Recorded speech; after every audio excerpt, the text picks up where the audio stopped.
قرآن کی ایک آیت ہے نبئ عبادی انی انا الغفور الرحیم وان عذابی هو العذاب العلیم، میرے بندوں کو بتاؤ کہ میں بہت غفور الرحیم ہوں اور میرا عذاب بہت دردناک عذاب ہے۔ اردو ترجمے میں آپ کو دونوں طرف کی خبر برابر نظر آئے گی، لیکن یہ ایسے ہے، ایسے رحمت کی خبر اس کا وزن یہاں آ رہا ہے اور اس کے مقابلے میں پکڑ کی خبر کا وزن یہاں چلا جا رہا ہے۔ یہ دونوں برابر نہیں ہیں، یہ ایسے ہیں۔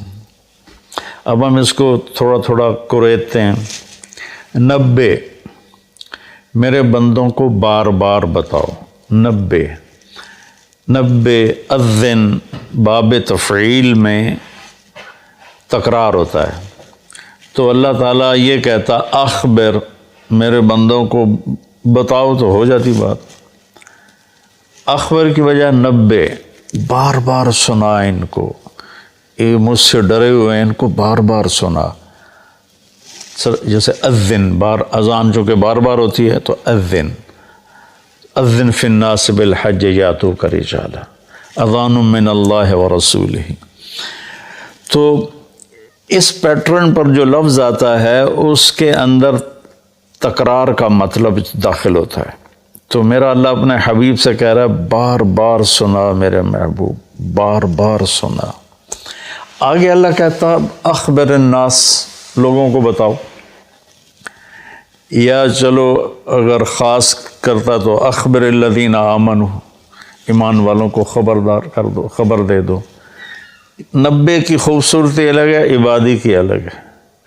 اللہ نے پوری دنیا کے مشرق مسلم سب کو کہا میرے بندے ہیں، اور کہا میرے بندے ہیں، میرے میں کتنی محبت، میرا لال، میرا بچہ، میرا بیٹا۔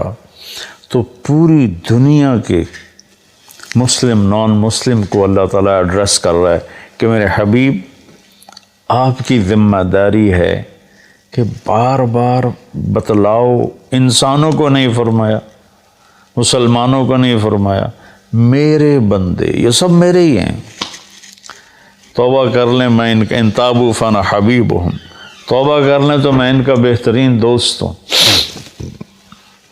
تو ایک نبے، پھر عبادی، کہ یہ میرے بندے ہیں۔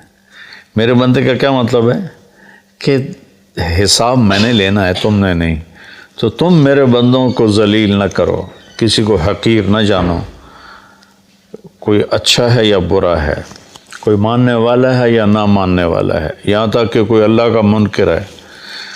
تو اللہ تعالیٰ کہتا ہے تمہیں اجازت نہیں دے رہا کہ تم ان کو کسی طرح بھی ذلیل کرو یا حقیر جانو، یہ فیصلہ میں نے کرنا ہے، تمہارے اس ہاتھ میں یہ فیصلہ نہیں ہے۔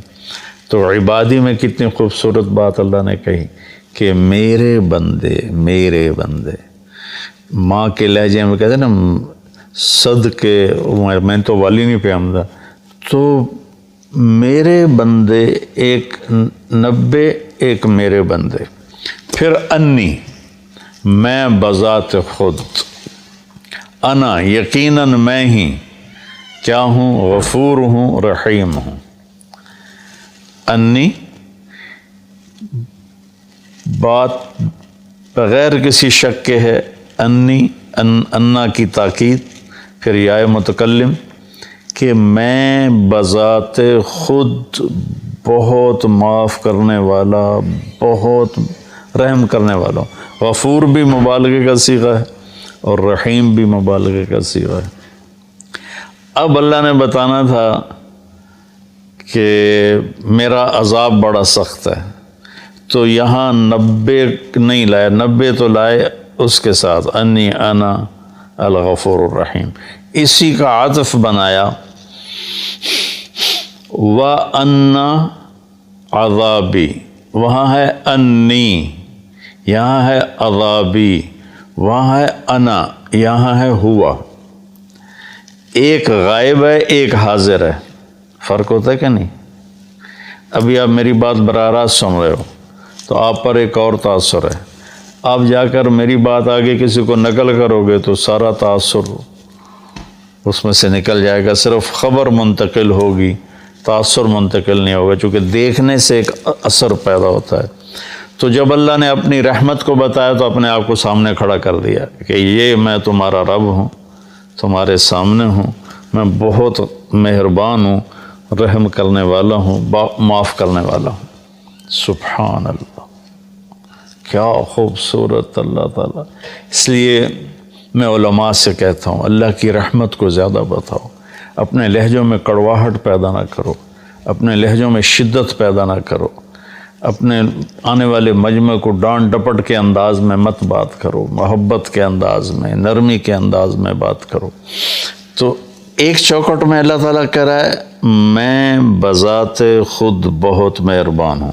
اب ہم آگے چلتے ہیں، وَأَنَّ عَذَابِي، وہاں بھی انا، یقیناً کوئی شخص سے بالا تر نہیں کہ میرا عذاب، مضاف مضاف الیہ ایک دوسرے سے جدا چیز ہوتے ہیں۔ میری کتاب، کتاب اور ہے، میں اور ہوں۔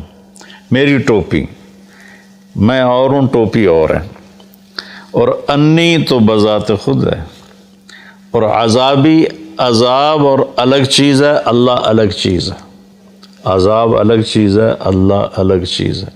ان عذابی ہوا، پھر اس عذاب کو بھی دور کر دیا، او جڑا کھا خیالے تے بیٹھا ہوا ہے، وہ بہت دردناک عذاب ہے۔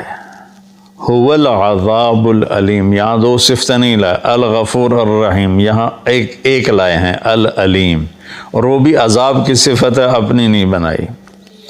تو اللہ تعالیٰ معاف کرنے کے عنوان کو قرآن میں زیادہ طاقت سے بولتا ہے، اور پکڑنا بھی ہے۔ اس نے آخر شمر اور حسین کا فیصلہ نہیں کرنا، اس نے تو پکڑ بھی ہے اس کی، فرعون اور موسیٰ کے درمیان فیصلہ نہیں کرنا اس نے، تو پکڑ بھی ہے، لیکن پکڑ کو اللہ اتنی شدت سے نہیں بتاتا جتنی طاقت سے اللہ اپنی رحمت کو بتاتا ہے۔ تو میرے بندوں کو بتاؤ، بار بار بتاؤ کہ میں بذات خود تمہارے سامنے کہہ رہا ہوں کہ میں بڑا مہربان، اور پھر ہاں وہ جو میرا عذاب ہے نا، وہ جو میرا عذاب ہے، او تو لمبے تو پار ٹپا چھڑے، وہ جو میرا عذاب ہے نا، وہ بڑا دردناک عذاب ہے۔ سبحان اللہ۔ تو جو خوشخبریاں سناؤ، اللہ کی رحمت سے لوگوں کو قریب کرو۔ ایک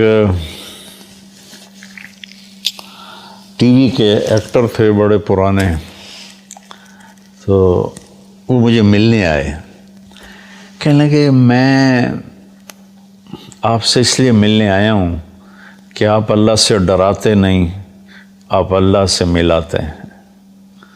کہ میں مولویوں سے نہیں ملتا ہوں، لیکن آپ سے ملنے آیا ہوں کہ آپ اللہ سے ڈراتے نہیں ہو، آپ اللہ سے ملاتے ہو، آپ اللہ کی طرف بلاتے ہو۔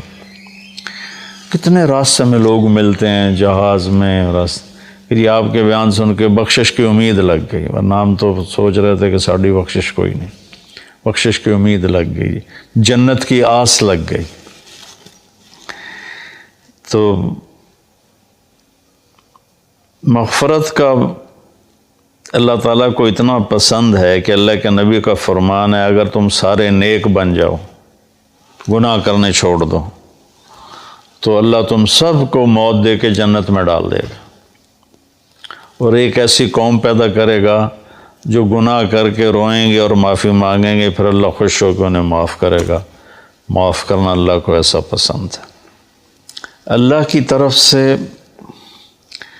جو اپنے بندوں کے لیے رحیم، ارحموا من فی الارض یرحمکم من فی السماء، تم زمین والوں پہ رحم کھاؤ، اللہ تم پہ رحم کھائے۔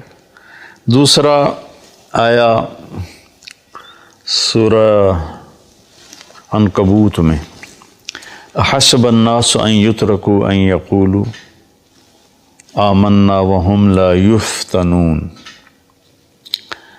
کہ کلمہ پڑھنے کے بعد تم آزمائے نہ جاؤ، یہ خیال دل سے نکال دو۔ وَلَقَدْ فَتَنَّ الَّذِينَ مِن قَبْلِكُمْ فَلَيَعْلَمَنَّ اللَّهُ الَّذِينَ صَدَقُوا وَلَيَعْلَمَنَّ الْكَاذِبِينَ۔ تو اللہ تعالیٰ یہاں پوری آیت کا خلاصہ یہ ہے کہ اللہ فرما رہے ہیں کہ جب تم مجھے مانو گے نا کہ ہاں ہم مان گئے تو ایک اکیلا ہے، تیرا کوئی شریک نہیں، اور محمد صلی اللہ علیہ وسلم تیرے رسول ہیں، تو پھر میں تمہیں آزماؤں گا۔ اس کے لیے جو لفظ استعمال کیا نا وہ ہے فتنہ، یفتنون۔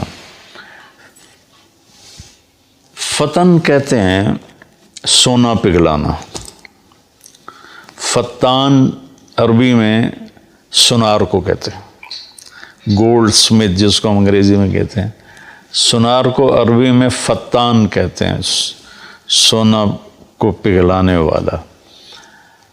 بعض چیزوں کی میل کچیل دور ہو جاتی ہے پانی سے، پیٹرول سے صاف ہو جاتے ہیں۔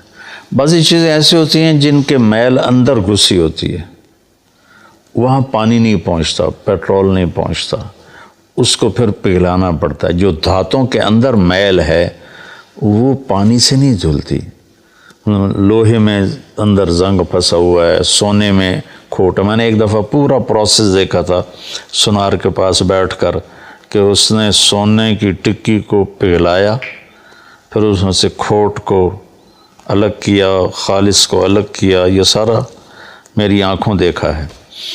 تو